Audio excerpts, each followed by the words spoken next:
We are in the Queen Elizabeth Olympic Park and it's the Great Get Together Festival.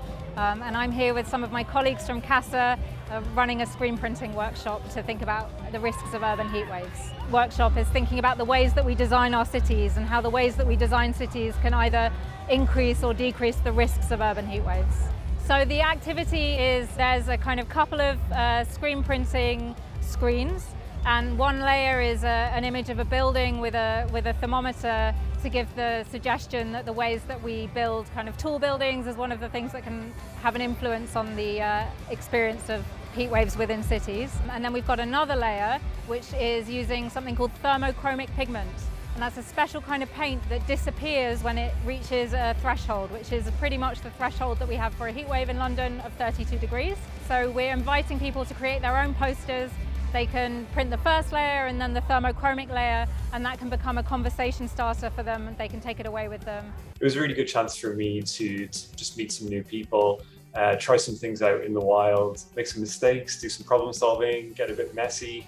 I think the idea of speaking to people about heat waves and the risks of heat waves is really appealing to me. We are constantly looking for new ways to inspire people into connecting to what can save lives. Most of my research focuses on the climate change adaptation of buildings and cities. I think it's really important to involve the public in what we do and communicate some of our research findings, but also to learn from others. So what we've been doing is experimenting with this thermointeractive approach to art making. We are finding so many beautiful, eloquent ways to communicate visually how the risk of extreme temperatures is becoming more prominent, more pervasive, and more actionable. I think it's really important to empower people as well, to share information.